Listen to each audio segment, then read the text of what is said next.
Hello, everyone. Welcome back to the Python Ethereum Discovery playlist. And we today, or in this video, we are going to be taking a look at how a block is validated slash verified.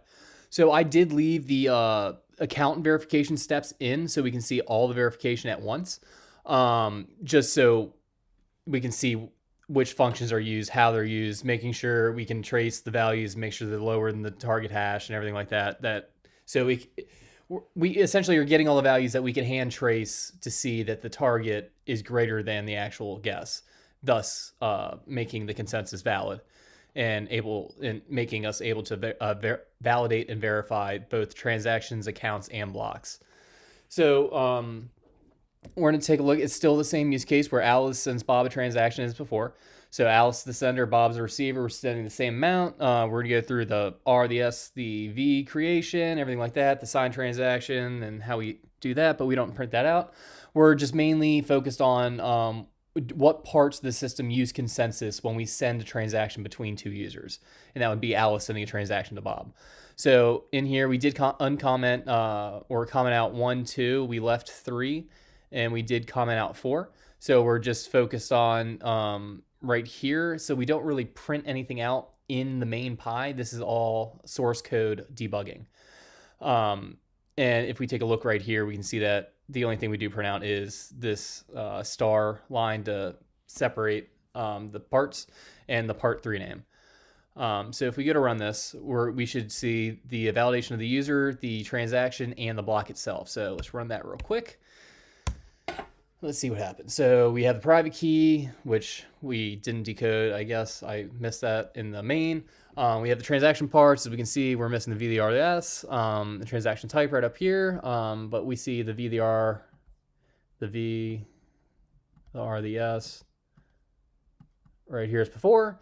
And this is the reason why we do run it in this environment, just so it'll always produce the values. So when we find the R, the S, the V for one, we can then edit the code, add another block, and then we can trace that R, the S, the V if we send more transactions with that user or to that user. It's just something that's very easy and repeatable for testing purposes. It's one of the greatest parts about this environment. But so this is the account and transaction verification right here. This is all the backend stuff that we don't see in the main code itself. And this is the V, the R, the S, and the transaction itself right here is validated right here. The 22 against the 57 right here. So that's the transaction. So the transaction, the block hash will be different, and the guess for the block will be different than the guess for the transaction. So if we go down here, the part 3, this is all dealing with blocks. So our guess starts with 997, and our result cap, so our target starts with 1157. But if we come down here, we see that 1157 is 1 digit longer. So we can see obviously that the cap is larger than the mining output. Thus, this is valid for consensus to work. And we print out the values down here just so a little bit easier to read. And this is part of the same validation block right here. So this is checking to make sure the information is correct. It's done by the same algorithm as we did for the account. So that's just something that, so if Alice were to send Bob a transaction, these are the things that are these are the consensus outputs for each of the individual asset or facet for it. So we do have the account verification, which is going to be the 28 all the way up to or the 31 all the way down to the 28. That's the V, the R, the S. So that verifies the account. We verify the transaction right here with the 2241 against the 5789.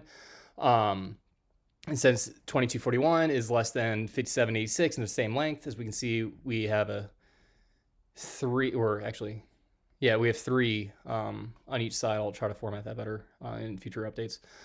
So it can be read up and down.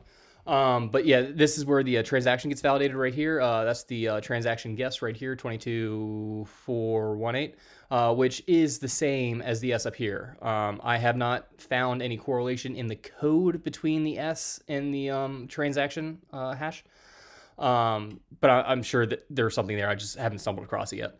There's tons of libraries that this uses, and I guess I just haven't found the right one yet for the proper debugging code. So then after we do the user and the transaction, we come down for the block. So we come down here, this is gonna be the block guess. We will change this and I will run a higher difficulty so we have more guesses so we can see how the proof of work works for the blocks.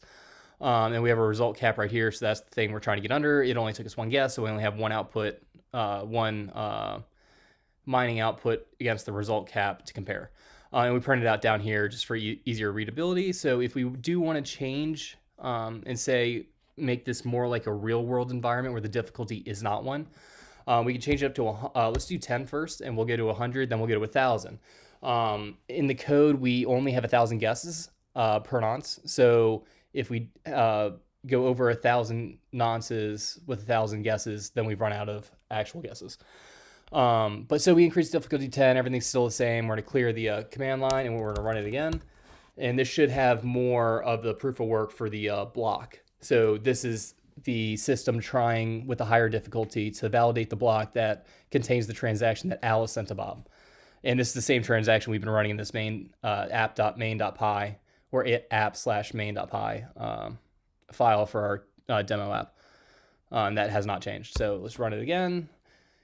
And this time we have, let's see, 2 guesses. So 10 only produced 2 guesses. As we can see that there's 2 outputs and 2 caps. And this is the winning hash right here. So we have that.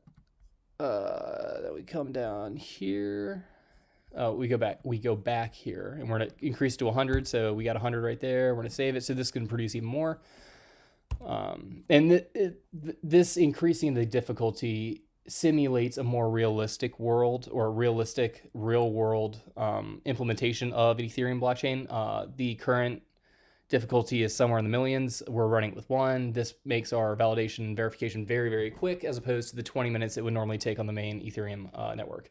But this is done for testing purposes, so we don't have to wait around to test various values in the code. So if we go back and review to the main code, we're going to run this with a difficulty of 100, and that should produce more values. And that's just because of the way the guesses work in terms of the difficulty. So we're gonna run it again with 100 difficulty, and we're gonna have more outputs. So as you saw there, we have a lot more than the 1 or the 2 that we had before. We actually have a ton. We could go hand trace all of these, but since it's running the same algorithm, we know what it's doing, and we just got to go down here for the winning one and compare values right down here. Awesome. Cool. So we see the max right here. This is your guess compared against the 3752 against the 1157, same length. So 3752 minus 1157 is going to be way larger. So the max, which is going to be our guess, is going to be lower than our target. So then that verifies our proof of work. So something that we can also do to make it even more real world is we can add it to 1,000, the difficulty. So this I do not, let's do 10,000 because I don't know if it will hit on the exact number. So we've now increased the difficulty past what the total guess limit is. So we will break the actual code, the backend code for the Pi Ethereum blockchain.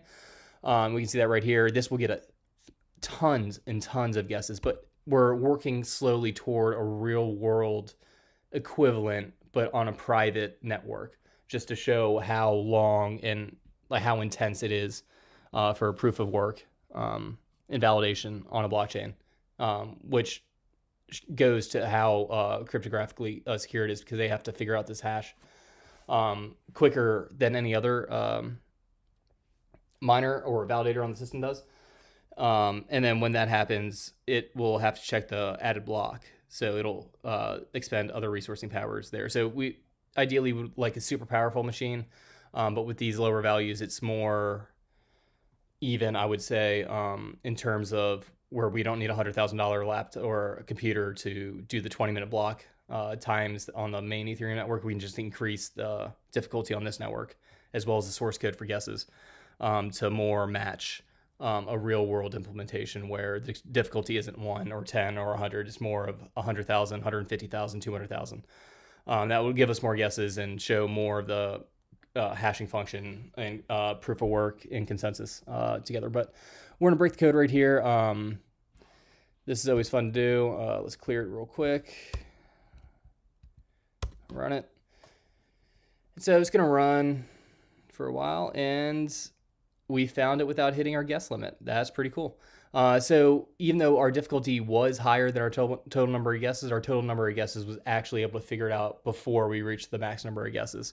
So this shows you how even if the difficulty is way higher than what we would expect to be able to reasonably solve, the way that cryptographic functions work, or the hashing functions and cryptographic functions work, is that there's a target bubble and it changes the difficulty, and it's never predictable, but that's something way finite in the details. This is just more of a testing implementation view of how we can debug the processes within a blockchain, especially during a transaction, a validation, verification of both user block and transaction, and then the adding of the block to the blockchain. In the next video, we will go over the full end-to-end process, but stay tuned for that. And thank you so much for watching. Bye.